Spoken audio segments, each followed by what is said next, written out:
আল্লাহ তাআলা বলেন, লাকাদ জাআকুম রাসূলুম মিন আনফুসিকুম, তোমাদের জন্য তোমাদের মধ্য থেকে এমন একজন রাসূলের আগমন ঘটেছে, যেই রাসূল আজিজুন আলাইহি মা আনিতুম, তোমাদের জন্য যেটা কষ্টের সেটা তার জন্য কষ্টের। তার মানে উম্মত যেটাতে কষ্ট পায়, নবীজিও সেটাতে কষ্ট পায়। সুবহানাল্লাহ।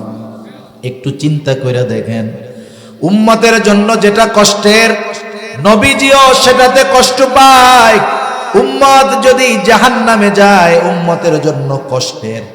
উম্মত জাহান্নামে গেলে এটা নবীজির জন্য কষ্ট পাওয়ার বিষয়। এই জন্য নবীজি হলেন আজিজ। আল্লাহ তাআলা বলতেছেন, তোমাদের জন্য যেটা কষ্টের সেটা তার জন্য কষ্টের।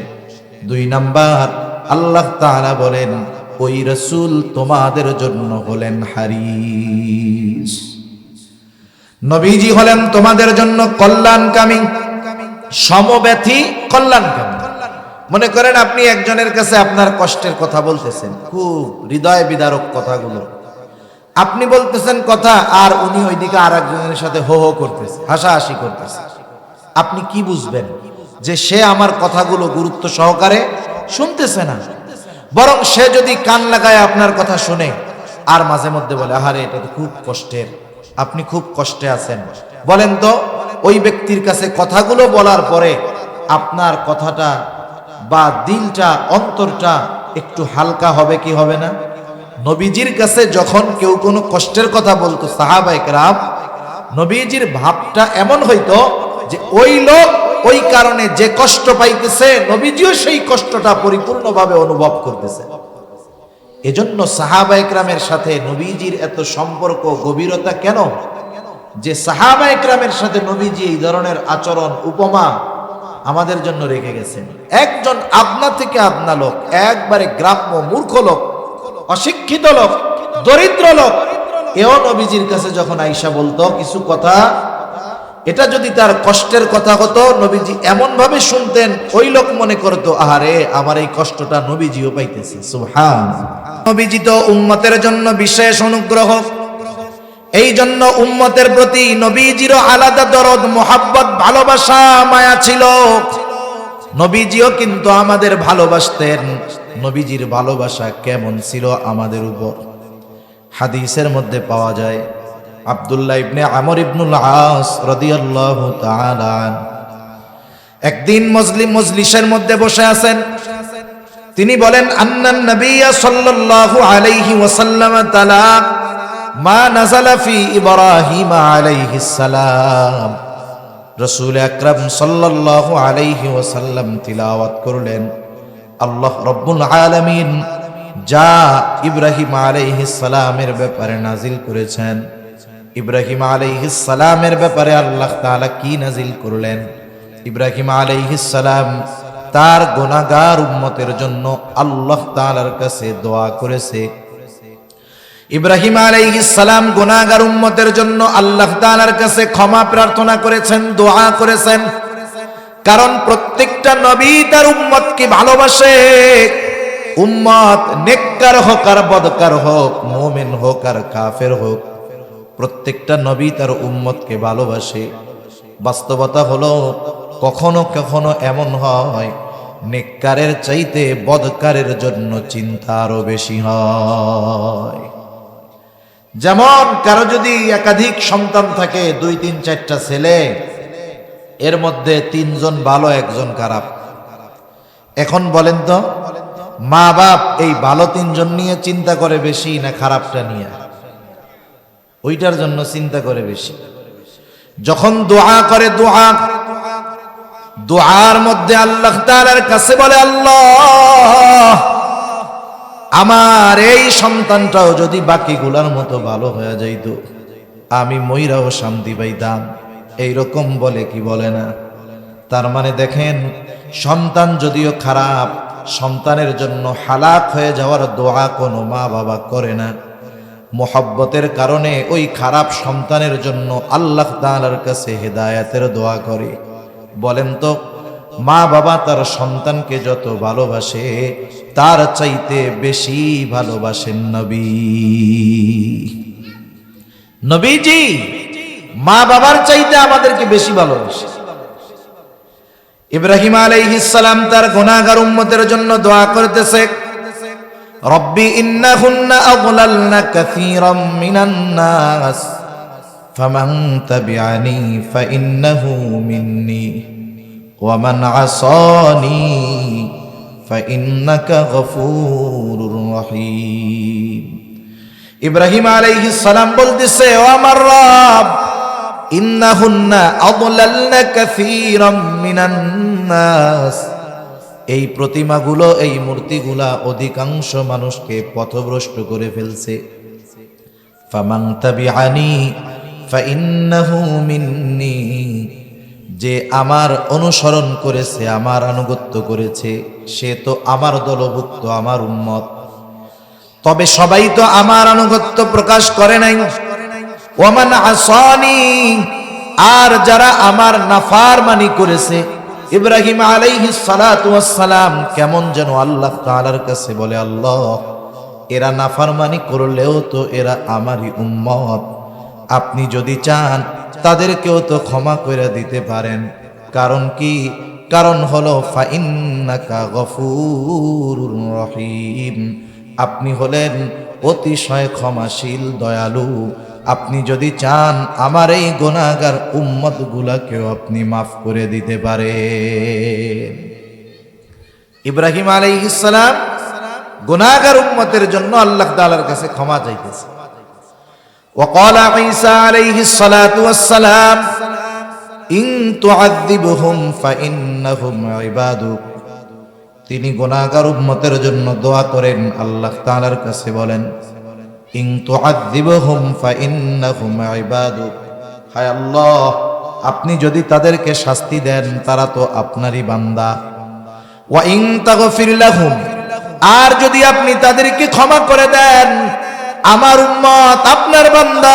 আল্লাহ, আপনি যদি আপনার এই গুনাহগার বান্দা, আমার এই গুনাহগার উম্মতদের ক্ষমা করে দেন, কেউ আপনার কাছে জবাবদিহিতা চাইবে না, কারো কাছে আপনাকে জবাবদিহিতা দেওয়া লাগবে না। কেন? ওয়া ইন তাগফির লাহুম ফাইন্নাকা আনতাল আজিজুল হাকীম, আপনি হলেন মহাপরাক্রমশালী, মহাপ্রজ্ঞাময়। তাই আপনি যদি আপনার এই গুনাহগার বান্দাদের মাফ করে দেন, কারো কাছেই আপনার জবাবদিহিতা করা লাগবে না। আপনি আপনার বান্দা, আমার এই উম্মতগুলারে মাফ করে দেন, এটা হলো মূল কথা। দুই নবী উম্মতের জন্য, উম্মতের মাগফিরাতের জন্য দোয়া করেছে। রাসূল আকরাম সাল্লাল্লাহু আলাইহি ওয়াসাল্লাম এই দুই নবীর দোয়া তিলাওয়াত করবার পর নিজের অন্তরের মধ্যে তার উম্মতের জন্য মোহাব্বতের ঢেউ উঠে গেছে। এইবার নবীজি তার গুনাহগার উম্মতের জন্য দোয়া করবেন।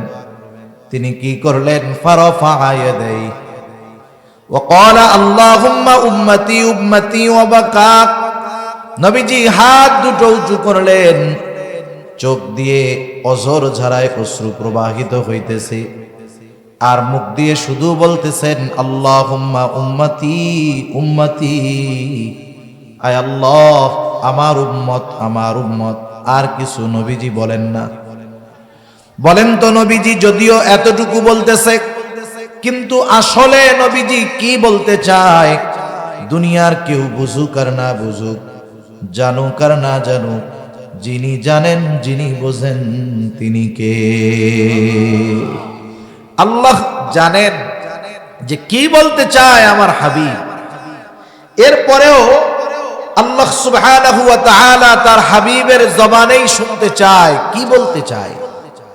যেমন দেখেন মাদ্রাসার মধ্যে বৃহস্পতিবার বিকাল বেলায় যখন ছোট ছোট ছাত্ররা ওস্তাদের সামনে গিয়া আসরের পরে কান্না করে, গিয়া বসে থাকে, হুজুরের কাছে সামনে গিয়া কি করে? কান্না করে, কাঁদতেছে। এখন বলেন তো যে কান্না কেন করে? হুজুর বোঝে কি বোঝে না? ভাই সাউন্ডটা বাড়ানো গেলে একটু বাড়াইয়েন, তাহলে আমার একটু কষ্ট কম হবে আর কি।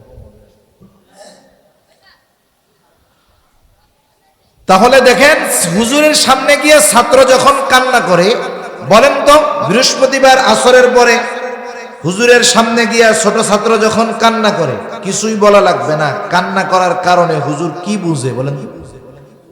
হ্যাঁ, কি বুঝে? সে ছুটি চায়, বাসায় যাবে। হুজুর বুঝে কিন্তু, এরপরেও বলে কান্দো কেন, কান্না করো কেন? ও কিছু বলে না, ওর কান্না আরো বাড়ে। হুজুর বলে এই যতক্ষণ না তুমি বলবা কি জন্য কান্না করো, কাজ হবে না। এবার কান্না করতে করতে বলে হুজুর আমি বাসায় যাব। এবার কি বলে হুজুর, যাও তোমার ছুটি, আগামী দিন আবার সন্ধ্যার আগে চলে আসবে। এখন যখন ছুটির ঘোষণা পাইছে, কান্দা আছে নাকি? চোখের পানি শুকানোর আগে দেখবেন মুখের মধ্যে হাসি ফুটে উঠছে। আল্লাহ রাব্বুল আলামিন জানেন নবীজি কি বলতে চায়। এরপরেও জিবরাইল আলাইহিস সালাতু ওয়াস সালামকে বলতেছে, জিবরাইল যাও, মুহাম্মদ কেন কান্না করে, কান্নার কারণ জিজ্ঞাসা করো। জিবরাইল আলাইহিস সালাতু ওয়াস সালাম হাজির, এসে বলে ইয়া রাসূলুল্লাহ, আপনার কান্নার কারণ কি? যদিও আল্লাহ তাআলা সব জানেন, এরপরেও তিনি জানতে চান। এইবার নবীজি উম্মতের ব্যাপারে সব কথা জিবরাইল আলাইহিস সালামের কাছে বললেন। উম্মতের ক্ষমার কথা, মাফের কথা জিবরাইল আলাইহিস সালাম আল্লাহ তাআলার কাছে গিয়ে বললেন, আল্লাহ আপনার হাবিবের কান্নার কারণ হইল এইটা। আল্লাহ তাআলা জিবরাইল আলাইহিস সালাতু ওয়াস সালামকে বললেন, যাও আমার হাবিব মুহাম্মদকে জানায় দাও, আমি অচিরেই তাকে তার উম্মতের ব্যাপারে সন্তুষ্ট করব, তাকে আমি তার উম্মতের ব্যাপারে অসন্তুষ্ট করব না। নবীজির কাছে আয়েশা জিবরাইল আলাইহিস সালাম এই খবর জানায় দিলেন। চিন্তার কোনো কারণ নাই ইয়া রাসূলুল্লাহ, আল্লাহ তাআলা আপনাকে আপনার উম্মতের ব্যাপারে সন্তুষ্ট করবে। এই জন্য নবীজি যখনই সুযোগ পাইতেন উম্মতের কল্যাণের কথা চিন্তা করতেন। নবীজি যখনই সুযোগ পাইতেন আল্লাহ তাআলার কাছে তার গুনাহগার উম্মতের ক্ষমার কথা বলতে। মুহাব্বতের কারণে, ভালোবাসার কারণে। রাসূল আকরাম সাল্লাল্লাহু আলাইহি ওয়াসাল্লাম ছিলেন উম্মতের ব্যাপারে সর্বোচ্চ কল্যাণকামী। এই জন্য কোন জিনিস উম্মতের জন্য কল্যাণকর, কোন সময় কল্যাণকর, কোন জায়গায় কল্যাণকর, নবীজি এই বিষয়গুলো খেয়াল রাখতেন। হাদিসের মধ্যে আসছে নবীজি সাল্লাল্লাহু আলাইহি ওয়াসাল্লাম বলেন, আল্লাহ তাআলা প্রত্যেকটা নবীকে এক একটা স্পেশাল দোয়া করার সুযোগ দিয়েছে এবং ওই দোয়াটা কবুল করার প্রতিশ্রুতি আল্লাহ তাআলা দিয়েছেন। সব নবী দুনিয়ায় তার উম্মতের ব্যাপারে ওই দোয়া করে ফেলছে, আর ওই দোয়াটা আমি সংরক্ষণ করে রেখেছি। কিয়ামতের দিন আমার উম্মত যখন বিপদে পড়ে যাবে, মুসিবতে পড়ে যাবে, ওই দোয়াটাকে আমি সুপারিশ হিসাবে ওই দিন আমার উম্মতের জন্য আমি ওই দোয়াটা করব। নবীজি জানেন যে দুনিয়ায় এই দোয়াটা করার চাইতে আখিরাতে কাজে লাগবে বেশি। এই জন্য দুনিয়াতে না কইরা আল্লাহ নবী আখিরাতের জন্য ওইটারে জমায় রাখছেন। রাসূল আকরাম সাল্লাল্লাহু আলাইহি ওয়াসাল্লাম উম্মতের পথভ্রষ্টতার কারণে নবীজি চিন্তিত হয়ে যাইতেন। দ্বীনের উপরে না আসার কারণে নবীজি চিন্তিত হয়ে যাইতেন। নবীজি যখন প্রাথমিক দিকে মক্কার কাফেরদের মধ্যে দাওয়াত দেন, যদিও কাফেরদের মধ্যে দাওয়াত দেন, তথাপি কাফেররাও নবীজিকে ভালো মতো চিনে, নবীজিও তাদেরকে চিনেন। কোনো অপরিচিত পরিবেশে গিয়ে উনি দাওয়াত দিয়েছেন বিষয়টা এমন নয়, বরং মক্কার মানুষেরা নবীজির 40 বছরের হায়াত সম্পর্কে জানে। তাদের সামনে নবীজির শৈশব, কৈশোর, যৌবন অতিবাহিত হয়েছে। তারা জানে মুহাম্মদ কেমন মানুষ, মুহাম্মাদের চরিত্র কেমন। মক্কার কাফেররা খুব ভালো মতো জানে। এই জন্যই তো মক্কার কাফেরেরা আমার আপনার নবীজি নবুয়ত প্রাপ্ত হওয়ার আগেই ওই মক্কার কাফেরেরা আমার আপনার নবীজির চরিত্র মাধুরীতে সন্তুষ্ট হয়ে নবীজির উপাধি দিয়েছে আল আমিন, আস-সাদিক, সত্যবাদী, আমানতদার। ওই সত্যবাদী আমানতদার মানুষটা যখন ওই মক্কার কাফেরদের কাছে গিয়ে চিরন্তন সত্যর দাওয়াত দেওয়া শুরু করলেন, মক্কার কাফেররা নবীজির দাওয়াত গ্রহণ করেন না। নবীজি চিন্তিত যে এরা যতই আমার কাছের মানুষ হোক না কেন, যতই আপনজন প্রিয়জন হোক না কেন, এরা যদি কোনো উপায় নাই, এদের ঠিকানা হয়ে যাবে জাহান্নাম।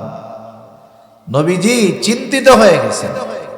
চিন্তা পেরেশানিতে খাওয়া দাওয়া কমে যায়, স্বাভাবিক বিষয়। রাসূল আকরাম সাল্লাল্লাহু আলাইহি ওয়াসাল্লাম চিন্তায় খাওয়া দাওয়া কমায় দিয়েছেন, অসুস্থ হয়ে গেছেন।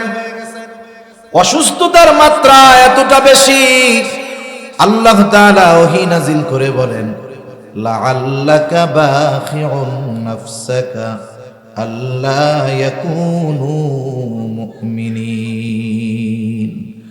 আল্লাহ রাব্বুল আলামিন বলেন, তারা ঈমান না আনার কারণে আপনি হয়তো নিজেকে নিজে নিঃশেষ করে দিবেন, আপনি নিজেকে মৃত্যু মুখে ঠেলে দিচ্ছেন তারা ঈমান না আনার কারণে। এতটুকুর দ্বারা এটা বোঝা যায় তার উম্মত যখন দ্বীনের কথা মানে না, ঈমানের পথে আসে না, নবীজি মুহাব্বতের কারণে কতটা চিন্তিত পেরেশান, যে নিজেই অসুস্থ হয়ে গেছেন আর নবীজির অসুস্থতার কথা আল্লাহ তাআলা জানায়া দিতেছে। সন্তান অবাধ্য হইলে মা বাবা চিন্তায় অসুস্থ হয়ে যায় না? কতজন বলে যে দেখ ওই লোকটা সুস্থ ছিল, কিন্তু ওর ওই পোলার চিন্তায় টেনশনে ও পুরা বিছানা ধরা হয়ে গেছে, অসুস্থ হয়ে গেছে। কেন? মহব্বত তো সন্তানের প্রতি আছে, এই কারণে সন্তানের চিন্তায় মা বাবা অসুস্থ হয়ে যায়, আর উম্মতের চিন্তায় নবীজি সাল্লাল্লাহু আলাইহি ওয়াসাল্লাম অসুস্থ হয়ে গেছেন।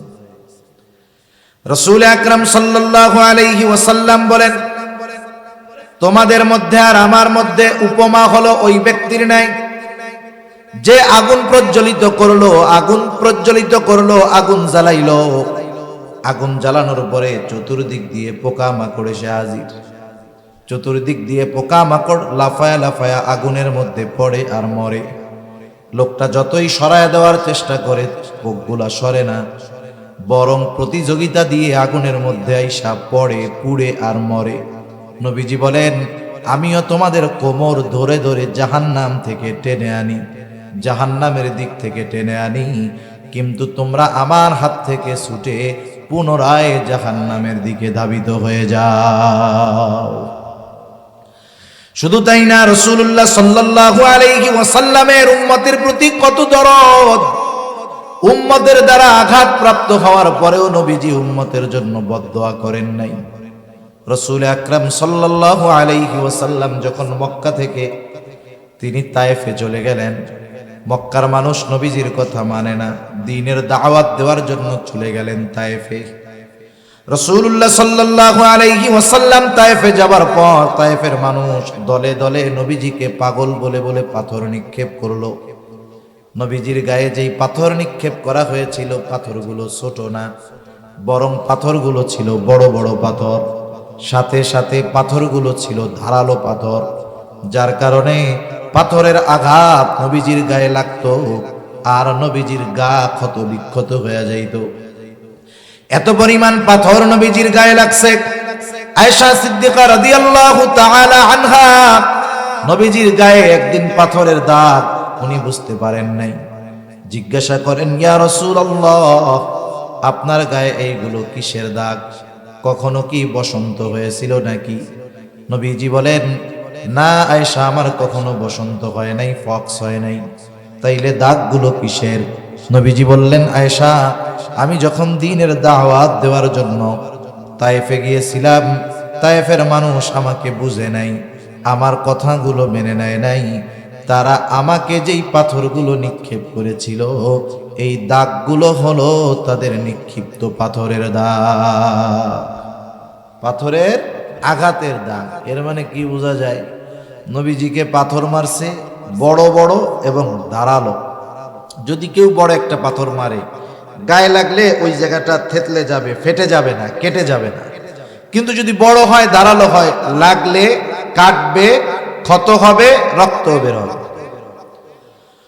নবীজি সাল্লাল্লাহু আলাইহি ওয়াসাল্লামের গা দিয়ে রক্ত প্রবাহিত হইত। এত পরিমাণ রক্ত নবীজির গা দিয়ে বের হয়েছে, গায়ের পোশাক পরিপূর্ণভাবে ভিজে, গা বেয়ে বেয়ে রক্ত পড়েছে। রক্ত বেয়ে বেয়ে পড়তে পড়তে ওই রক্ত জুতার মধ্যে ঢুকে গেছে, রক্ত শুকায়া জুতা পায়ের সাথে আটকে গিয়েছে। তাহলে কি পরিমাণ রক্ত বের হয়েছে একটু চিন্তা করেন। অনেক সময় আমরা রক্ত দান করি, ব্লাড ডোনেট করি, যিনি রক্তদাতা রক্ত দেন, অনেক সময় দেখা যায় 300 গ্রাম 400 গ্রাম 250 গ্রাম রক্ত নেওয়া হবে, কিন্তু আল্লাহর বান্দা রক্তটা দিয়ে আর উঠতে পারে না, অজ্ঞান হয়ে পড়ে যায়, দুর্বলতার কারণে চলতে পারে না। নবীজির গায়ে যখন আঘাত করা হতো, রক্ত প্রবাহিত পড়তো, নবীজি জমিনে পড়ে যাইতেন। হযরত যায়েদ রাদিয়াল্লাহু তাআলা আনহু একা ঠেকায়া পারেন না, তিনিও আঘাতপ্রাপ্ত হয়েছেন। নবীজি আবার উঠতেন, উঠে এক কথা যে তোমরা বলো লা ইলাহা ইল্লাল্লাহ তুফলিহু, সফল হয়ে যাইবা। এইভাবে চলতেছে বিকাল পর্যন্ত। আল্লাহ রাসূল সাল্লাল্লাহু আলাইহি ওয়াসাল্লাম প্রচন্ড দুর্বল হয়ে গেলেন, ক্লান্ত শ্রান্ত দেহ নিয়ে নবীজি পড়ন্ত বিকালে একটা আঙ্গুর বাগানের পাশে গিয়ে নবীজি একটু বিশ্রাম নিচ্ছেন। ইতিমধ্যে জিবরাইল আলাইহিস সালাম হাজির। জিবরাইল আলাইহিস সালাতু ওয়াস সালাম এসে বলে, ইয়া রাসূলুল্লাহ সাল্লাল্লাহু আলাইহি ওয়াসাল্লাম, এই কওম আপনার সাথে কেমন আচরণ করেছে আল্লাহ তাআলা সব জানেন। আজকে আমি একা আসি নাই, আল্লাহ তাআলা আমার সাথে নতুন আরেকজন ফেরেশতা পাঠিয়েছে, যে ইতিপূর্বে কখনো আপনার কাছে আসে নাই। নবীজি বলেন, এইবার ওই ফেরেশতা আমার সামনে আসলো, আমাকে সালাম দিল। সালাম দেওয়ার পরে বলে, ইয়া রাসূলুল্লাহ, এই কওম আপনার সাথে কেমন আচরণ করেছে আপনার মালিক সব জানেন, সব দেখেছেন। ইয়া রাসূলুল্লাহ, আল্লাহ তাআলা আমাকে আপনার নিকটে পাঠিয়েছেন আপনার আদেশ পালন করার জন্য। আপনি যদি নির্দেশ দেন, এই অবাধ্য জাতিকে 2 পাহাড় দিয়ে এমন ভাবে পিষে দেওয়া হবে যে তারা পরিপূর্ণ নিশ্চিহ্ন হয়ে যাবে। এখানে যে একটা জনবসতি ছিল তার কোনো চিহ্ন অবশিষ্ট থাকবে না। আপনি যদি শুধু নির্দেশ দেন তাইলে হবে। রাসূল আকরাম সাল্লাল্লাহু আলাইহি ওয়াসাল্লাম এই সুযোগ পাওয়ার পরেও কি করছেন? আমরা হইলে কি করতাম? আমরা তো প্রতিশোধ পরায়ণ। আমরা কি বলেন না, প্রতিশোধ পরায়ণ।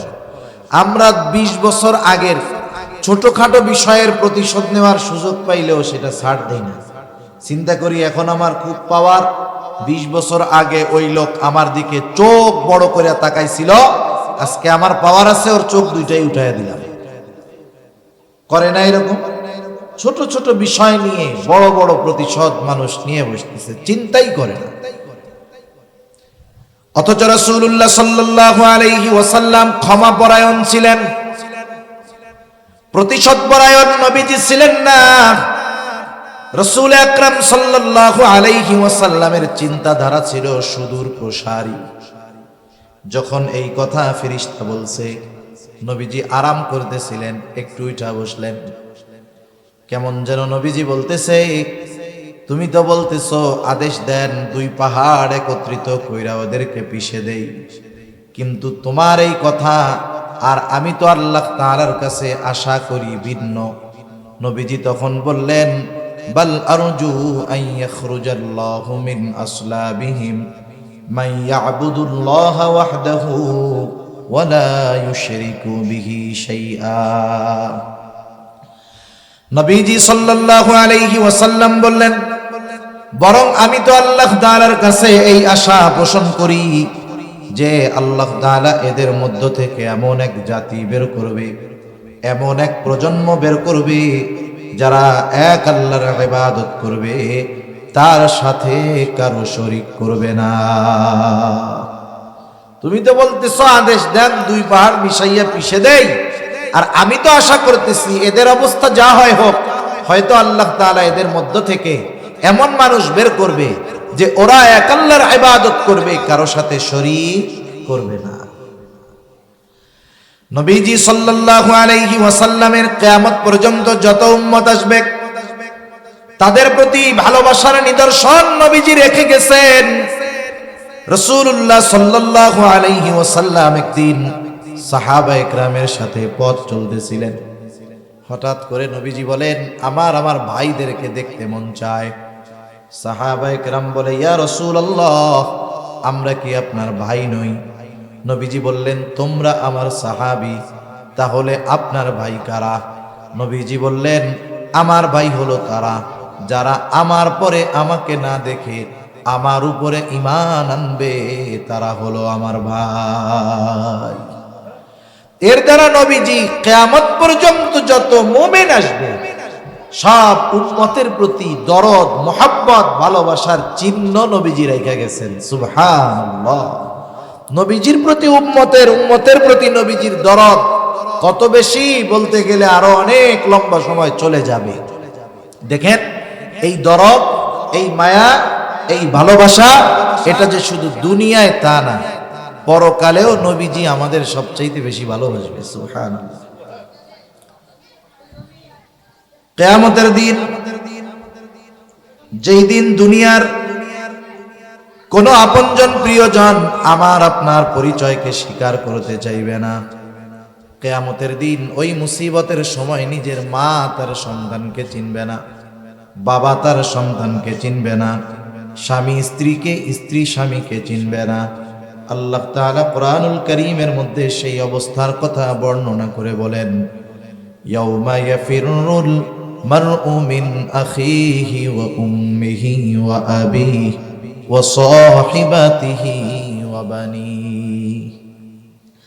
আল্লাহ তাআলা বলেন, কিয়ামতের দিন ভাই ভাইয়ের থেকে পলায়ন করবে। ওয়া উম্মিহি ওয়া আবিহি, পিতামাতা থেকে পলায়ন করবে। ওয়া সাহিবাতিহি ওয়া বানিহি, স্ত্রী সন্তানদের থেকে পলায়ন করবে। কেউ কারো সামনে যাইতে চাবে না, কেউ কারো সাথে দেখা হোক এটাও চাইবে না। বরং মানুষ তো এমনও কথা কিয়ামতের দিন আল্লাহ তাআলার কাছে বলবে, আল্লাহ, আপনি দুনিয়ার সব মানুষকে জাহান্নামে দিয়ে হলেও আমাকে আপনি মাফ করে জান্নাত দিয়ে দেন। ওই দিন মা সন্তানকে চিনবে না, অথচ দুনিয়ায় মা সন্তানকে বেশি ভালোবাসে কি বাসে না? কথা বলেন না কেন? বাসে নাকি আপনাদের মা ভালোবাসে নাই আপনাদের? ওই দিন মা দুনিয়ায় যত ভালোবাসুক, মা সন্তানের পরিচয়কে অস্বীকার করবে। কিন্তু রাসূলুল্লাহ সাল্লাল্লাহু আলাইহি ওয়াসাল্লাম ওই মুসিবতের দিন উম্মতকে ভুলবেন না। নবীজি ওই দিন নিজের চিন্তায় চিন্তিত থাকবেন না, নবীজি তার উম্মতের চিন্তায় বিভোর থাকবেন। হাদিসের মধ্যে আসছে, নবীজি একবার দৌড়ে চলে যাবেন পুলসিরাতের কাছে। না জানি তার কোন উম্মত পুলসিরাত পাড়ি দিতে গিয়ে ব্যর্থ হয়ে যায়। আবার দৌড়ে চলে যাবেন নবীজি হাউজে কাউসারের কাছে। না জানি কোন উম্মত পানি পান থেকে মাহরুম হয়ে যায়। আবার দৌড়ায় চলে যাবেন মিজানের কাছে। না জানি তার কোন উম্মত ওজনের সময় ধরা পড়ে যায়।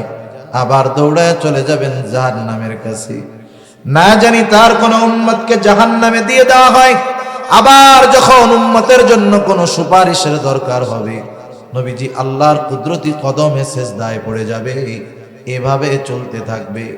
সব নবী জান্নাত অভিমুখে রওনা হয়ে যাবে। জান্নাতের দোরগোড়ায় পৌঁছায়া যাবে, দেখবে জান্নাতের দরজা বন্ধ, খোলা হয় নাই। জিজ্ঞাসা করা হবে, কি ব্যাপার, জান্নাতের দরজা খোলো না কেন? জান্নাতের পাহারাদারেরা জবাব দিবে, যিনি আসলে জান্নাতের দরজা খোলা হবে তিনি এখনো আসেন নাই। তিনি কে? তিনি কোথায় আছেন? জবাবে বলা হবে, তিনি হলেন মুহাম্মাদুর রাসূলুল্লাহ সাল্লাল্লাহু আলাইহি ওয়াসাল্লাম। তিনি না আসা পর্যন্ত জান্নাতের দরজা খোলা হবে না। কোথায় তিনি? তিনি এখনো হাসরের ময়দানে উম্মতের চিন্তায় বিভোর। যতক্ষণ না আল্লাহ তাআলার কাছ থেকে তার ওই উম্মত যার যাররা পরিমাণ ঈমান ছিল তার ব্যাপারেও যতক্ষণ না আল্লাহ তাআলার কাছ থেকে জান্নাতের নিশ্চয়তা নবীজি পাবেন, ততক্ষণ পর্যন্ত নবী নিজে জান্নাতে প্রবেশ করবে না। আমরা ওই নবীর উম্মত, যেই নবীর আমাদের প্রতি এত ভালোবাসা। এ ভালোবাসার গভীরতা কত বেশি!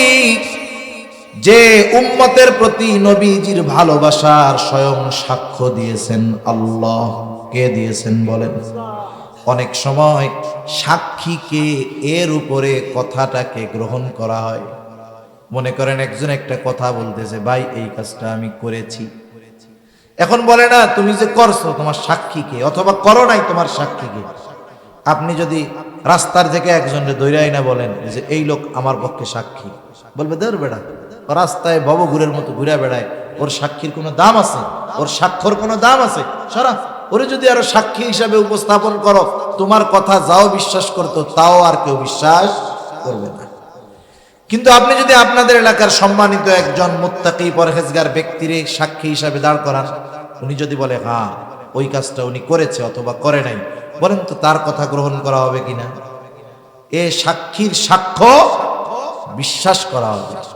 আমাদের যে নবীজি ভালোবাসেন, সর্বোচ্চ ভালোবাসা, এ ভালোবাসার সাক্ষী দিয়েছেন কে? একটু জোরে বলেন। আল্লাহর নাম বলতে কষ্ট হয় নাকি? আমার মাইকে কথা বলতে জান বের হয়ে যাইতেছে, আমি বুঝতেছি কি হইতেছে আমার, এই জন্য আপনারা একটু জোরে বললেন, মাইকওয়ালা কষ্ট দিয়া দিল আমার। তাহলে আমাদের কে নবীজি যে ভালোবাসেন এই সাক্ষী দিয়েছেন কে? আল্লাহ তাআলা দিয়েছেন। আল্লাহ রাব্বুল আলামিন বলেন, লাকাদ জাআকুম রাসূলুম মিন আনফুসিকুম আজিজুন আলাইহি মা আনিতুম হারিসুন আলাইকুম বিল মুমিনিনা রাউফুর রহিম। আল্লাহ তাআলা বলেন, লাকাদ জাআকুম রাসূলুম মিন আনফুসিকুম, তোমাদের জন্য তোমাদের মধ্য থেকে এমন একজন রাসূলের আগমন ঘটেছে, যেই রাসূল আজিজুন আলাইহি মা আনিতুম, তোমাদের জন্য যেটা কষ্টের সেটা তার জন্য কষ্টের। তার মানে উম্মত যেটাতে কষ্ট পায় নবীজিও সেটাতে কষ্ট পায়। সুবহানাল্লাহ। একটু চিন্তা করে দেখেন, উম্মতের জন্য যেটা কষ্টের নবীজিও সেটাতে কষ্ট পায়। উম্মত যদি জাহান্নামে যায় উম্মতের জন্য কষ্টের, উম্মত জাহান্নামে গেলে এটা নবীজির জন্য কষ্ট পাওয়ার বিষয়। এই জন্য নবীজি হলেন আজিজ। আল্লাহ তাআলা বলতেছেন তোমাদের জন্য যেটা কষ্টের সেটা তার জন্য কষ্টের। 2 নাম্বার, আল্লাহ তাআলা বলেন ওই রাসূল তোমাদের জন্য হলেন হারিস। নবীজি হলেন তোমাদের জন্য কল্যাণকামী, সমব্যথী কল্যাণকামী। মনে করেন আপনি একজনের কাছে আপনার কষ্টের কথা বলতেছেন, খুব হৃদয় বিদারক কথাগুলো আপনি বলতেছেন কথা, আর উনি ওইদিকে আর একজনের সাথে হো হো করতেছে, হাসাহাসি করতেছে। আপনি কি বুঝবেন? যে সে আমার কথাগুলো গুরুত্ব সহকারে শুনতেছে না, বরং সে যদি কান লাগায় আপনার কথা শুনে আর মাঝে মধ্যে বলে আহারে এটা তো খুব কষ্টের, আপনি খুব কষ্টে আছেন, বলেন তো ওই ব্যক্তির কাছে কথাগুলো বলার পরে আপনার কথাটা বা দিলটা, অন্তরটা একটু হালকা হবে কি হবে না? নবীজির কাছে যখন কেউ কোনো কষ্টের কথা বলতো সাহাবায়ে কেরাম, নবীজির ভাবটা এমন হইতো যে ওই লোক ওই কারণে যে কষ্ট পাইতেছে নবীজিও সেই কষ্টটা পরিপূর্ণভাবে অনুভব করতেছে। এজন্য সাহাবায়ে কেরামের সাথে নবীজির এত সম্পর্ক, গভীরতা কেন? যে সাহাবায়ে কেরামের সাথে নবীজি এই ধরনের আচরণ, উপমা আমাদের জন্য রেখে গেছেন। একজন আপনা থেকে আপনা লোক, একবারে গ্রাম্য মূর্খ লোক, অশিক্ষিত লোক, দরিদ্র লোক, এও নবীজির কাছে যখন আয়েশা বলতো কিছু কথা, এটা যদি তার কষ্টের কথা হতো নবীজি এমন ভাবে শুনতেন ওই লোক মনে করতো আহারে আমার এই কষ্টটা নবীজিও পাইতেছে। সুবহানাল্লাহ। আবার যখন কেউ কোনো আনন্দের কথা আয়েশা বলতো, নবীজি এমন ভাবে উৎফুল্লতা দেখাতেন যে ওই লোকের আনন্দে নবীজিও কেমন যেন আনন্দিত হয়ে গেছেন। সুবহানাল্লাহ। এজন্য নবীজি ছিলেন সমব্যথী, উম্মতের জন্য কল্যাণকামী, আর মুমিনদের জন্য বিশেষ করে বিল মুমিনিনা রাউফুর রহিম। মুমিনদের জন্য নবীজি হলেন রাউফ, মুমিনদের জন্য নবীজি হলেন রহিম। রাউফুর রহিম আল্লাহ তাআলার গুণবাচক নামগুলোর মধ্যে থেকে অন্যতম 2টা গুণবাচক নাম। দুনিয়ার কোন মাখলুক রউফ হতে পারে না, দুনিয়ার কোন মাখলুক রহিম হতে পারে না, কিন্তু আল্লাহ তাআলা আমার আপনার প্রতি, উম্মতের প্রতি নবীজির কত দরদ, এই দরদের বিষয়টা বুঝাতে গিয়ে আল্লাহ তাআলা নিজের শানে যেই শব্দ, ওই শব্দটা আল্লাহ তাআলা তার হাবিবের শানে ব্যবহার করেছে। আল্লাহ তাআলা বলতেছে, শোনো, এমন রাসূল, যেই রাসূল মুমিনদের জন্য রউফ, অতি সদয়, পরম দয়ালু মুমিনদের জন্য। এ কথার দ্বারা কি বোঝা যায়? মুমিন যে তার উম্মতকে কত মহব্বত করেন, ভালোবাসেন, এই ভালোবাসা দুনিয়ার কোনো ক্যালকুলেটর দিয়ে হিসাব করা যাবে না। এই ভালোবাসা কত গভীর, কত বেশি, এই ভালোবাসার স্বয়ং সাক্ষী দিলেন কে? এর দ্বারা একথা সুস্পষ্ট যে নবীজি আমাদেরকে কল্পনাতীত ভালোবাসেন। এখন স্বাভাবিক মানুষের যুক্তি কি বলে? যে আমাকে ভালোবাসবে তার প্রতি ভালোবাসা থাকার দরকার আছে না নাই? উনি আমাদেরকে ভালোবাসেন, এটা তো বড় এক নিয়ামত, শুকরিয়া আদায় করার দরকার। মাল্লাম ইয়াশকুরিন্নাস ফালাম ইয়াশকুরিল্লাহ। যে মানুষের কৃতজ্ঞতা প্রকাশ করে না, সে আল্লাহরও কৃতজ্ঞতা প্রকাশ করে না। এখন আমাদের কাজ কি? নবীজিকে ভালোবাসা, ঠিক না বলেন? নবীজি মা বাবার চাইতে বেশি ভালোবাসে না কম ভালোবাসে? তাইলে নবীজিকে আমাদের কি মা বাবার চাইতে বেশি ভালোবাসতে হবে না কম ভালোবাসতে হবে? বলেন তো, আমরা আমাদের নিয়ে যত চিন্তিত, তার চাইতে নবীজি বেশি চিন্তিত না কম চিন্তিত? এটা মনে রাখেন। আমরা আমাদের ব্যাপারে যত চিন্তিত, আমরা নিজের ব্যাপারে যত চিন্তিত, তার চাইতে নবীজি আমাদের ব্যাপারে বেশি চিন্তিত। সুবহানাল্লাহ। এখন সেই নবীর প্রতি আমাদের জীবনের চাইতে বেশি ভালোবাসা থাকার দরকার আছে না নাই? আরে মা বাবার প্রতি ভালোবাসা আপ ডাউন হওয়ার সুযোগ আছে। মা বাবার প্রতি ভালোবাসা বাড়বে, কিন্তু মা বাবা যদি আল্লাহর নাফরমানি করে ভালোবাসা কমবে।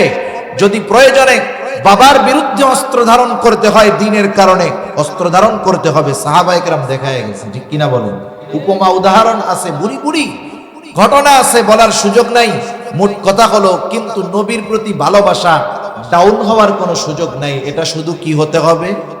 আপ হতে হবে, মাইনাস হওয়ার কোনো সুযোগ নাই, ওয়ে নাই। একটাই পথ, নবীজিকে ভালোবাসতেই হবে। কারণ নবীজির ভালোবাসার সম্পৃক্ততা ঈমানের সাথে। কিসের সাথে বলে? ঈমানের সাথে। ভালোবাসার সাথে ঈমানের সংযোগ, এজন্য ভালোবাসা কমানোর সুযোগ নাই। এ কথা নবীজিও বলেন, লা ইউমিনু আহাদুকুম হাত্তা আকুনা আহাব্বা ইলাইহি মিন ওয়ালিদিহি ওয়া ওয়ালাদিহি ওয়ান নাসি আজমাইন। নবীজি বলেন, তোমাদের মধ্যে কেউ ততক্ষণ পর্যন্ত মুমিন হতে পারবে না যতক্ষণ না সে তার সন্তান সন্ততি পিতা মাতা, এক কথা সকলের চাইতে আমি নবীকে বেশি ভালো না বাসবে।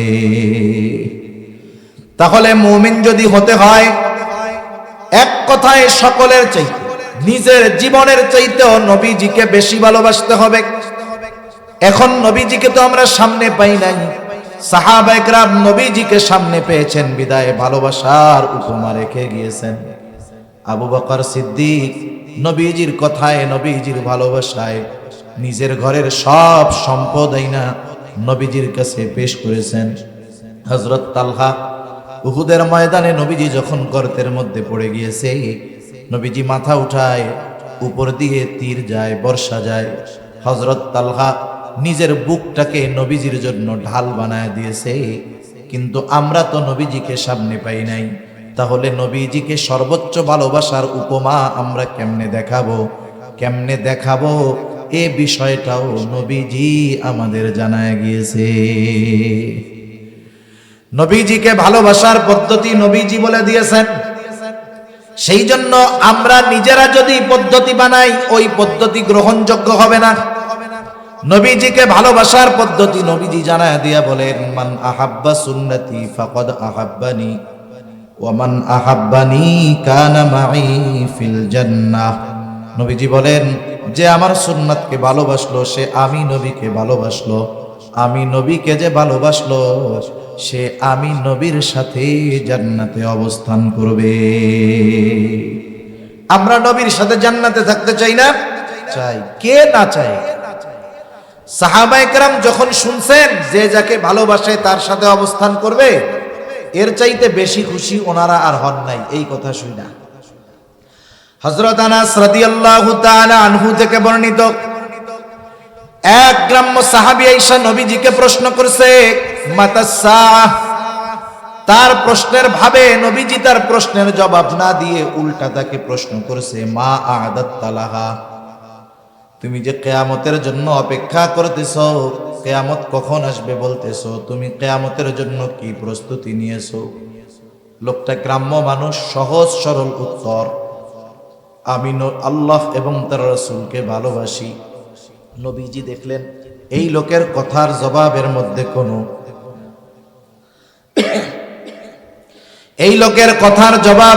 কোনো কৃত্রিমতা নাই, কোনো লৌকিকতা নাই। রাসূল আকরাম সাল্লাল্লাহু আলাইহি ওয়াসাল্লাম সাথে সাথে জবাব দিয়ে বললেন যে যাকে ভালোবাসে তার সাথে অবস্থান করবে। লোকটা এবার বাড়ির পথে হাঁটা দিয়ে দিল। হযরত আনাস রাদিয়াল্লাহু তাআলা আনহু বলেন, ইসলাম গ্রহণের পরে আমরা এতটা খুশি হই নাই যতটা খুশি নবীজির মুখে এই কথা শুনে হয়েছি। তিনি বলেন, আমি আল্লাহ এবং তার রাসূলকে ভালোবাসি, আমি আবু বকর ওমর রাদিয়াল্লাহু তাআলা আনহুমাকে ভালোবাসি, যদিও তাদের মতো আমল করতে পারি নাই, তবে আমি এই ব্যাপারে আশা করি জান্নাতে আমি রাসূলুল্লাহ সাল্লাল্লাহু আলাইহি ওয়াসাল্লাম, আবু বকর এবং ওমর রাদিয়াল্লাহু তাআলা আনহুমার সঙ্গী হতে পারবো। ভালোবাসার কারণে। কিসের কারণে? ভালোবাসার কারণে। এখন নবীর সাথে যে জান্নাতে গিয়ে থাকতে হবে, থাকতে হলে তো জান্নাতে যাওয়া লাগবে নাকি? জান্নাতে না গেলে তো আর সাথে থাকা যাবে না। এখন জান্নাতে যাওয়ার সহজ পথ নবীজি বলে দিয়েছেন। নবীজি সাল্লাল্লাহু আলাইহি ওয়াসাল্লাম বলেন, কুল্লু উম্মতি ইয়াদখুলুনাল জান্নাতা ইল্লা মান আবা। কিলা মান আবা ইয়া রাসূলুল্লাহ। নবীজি বলেন, আমার সব উম্মত জান্নাতে প্রবেশ করবে, আবা উম্মত ছাড়া। প্রশ্ন করা হলো, আবা উম্মত কারা? নবীজি বললেন, মান আতাআনি দাখালাল জান্নাহ ওয়া মান আসানি ফাকাদ আবা। যে আমার আনুগত্য করবে সে জান্নাতে প্রবেশ করবে, আর যে আমার আনুগত্য করবে না সে আবা উম্মত, সে জাহান্নামে যাবে। এখন যদি দুই হাদিস থেকে আমরা কথা বের করি, কথা আসে রাসূলুল্লাহ সাল্লাল্লাহু আলাইহি ওয়াসাল্লামকে ভালোবাসে সে, নবীজির সাথে জান্নাতে থাকতে পারবে সে, যে নবীজির সুন্নাতকে মুহাব্বতের সাথে অনুসরণ করে, তাহলে সে নবীজির প্রকৃত ভালোবাসার দাবিদার এবং নবীজির সাথে জান্নাতে অবস্থান করার যোগ্যতা সে অর্জন করবে। তাহলে নবীজির সুন্নাতকে মুহাব্বতের সাথে অনুসরণ করা ছাড়া নবীজিকেও ভালোবাসা হয় না, নবীজির সাথে জান্নাতেও থাকা যাবে না। এটাই বাস্তবতা। অনেক সময় আমরা সুন্নাত ভালোবাসি, সুন্নাত ওয়ালাকেও ভালোবাসি, কিন্তু নিজে সুন্নাত ওয়ালা হইতে চাই না। বিষয়টা তো এরকম। আমাদের সুন্নাত এবং সুন্নাত ওয়ালাদেরকেও ভালোবাসতে হবে, নিজেও সুন্নাত ওয়ালা হইতে হবে। না হলে নবীজির প্রতি বাস্তব ভালোবাসার যেই উদাহরণ, এটা মুখ দিয়ে বললে হবে না, প্রমাণ দিতে হবে নিজে আমলের মাধ্যমে। ঠিক কিনা বলেন? নবীজির সুন্নাত মানতে গিয়ে অনেকে অনেক কথা বলতে পারে। হুজুর মানুষ তো লম্বা জামা পাঞ্জাবি পরবে, এটা স্বাভাবিক বিষয়, কিন্তু আওয়াম মানুষ অনেক সময় যখন লম্বা জামা গায়ে দেয়, পাগড়ি পরিধান করে, টুপি পরে থাকে, কয় ওরে বাবা খেজুর হয়ে গেছে। খুসামেরা বলে না, মোল্লা হয়ে গেছে, আরে বাবা জঙ্গি হয়ে গেছে।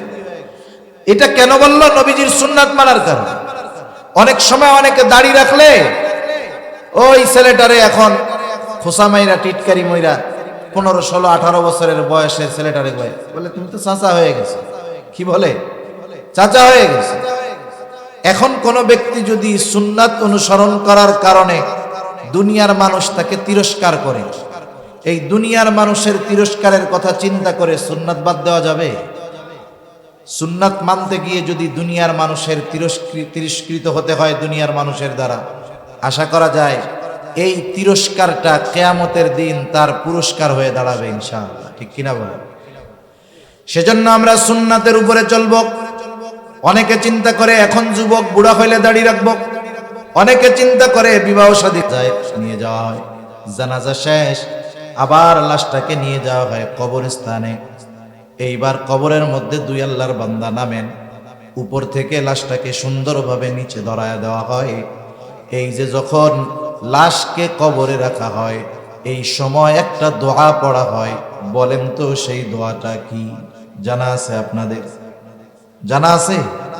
মাথা নাড়েন, মুখ দিয়ে কথা কইতে পারেন? জানা আছে নেই? কি দোয়া পড়ে বলেন তো? এই তো মাশাআল্লাহ সবাই জানেন, বিসমিল্লাহি ওয়া আলা মিল্লাতি রাসূলিল্লাহ। মারা গেলে, আমি মারা গেলে আমার ক্ষেত্রেও পড়া হবে, যেই মারা যাক পড়া হবে। যদি খালি নামটা মুসলমান থাকে তার ক্ষেত্রেই এই দোয়াটা পড়া হবে। আজীবন দোয়াটা আমরা পড়লাম, আমাদেরকেও পড়া কবরে রাখবে, কিন্তু এই দোয়ার একটা সারমর্ম আছে, এটা আমরা কখনো বুঝি না। এই দোয়ার মধ্যে কি বলি? মূলত শাব্দিক অর্থটা রাখেন, মূলত কথাটা কি বলি?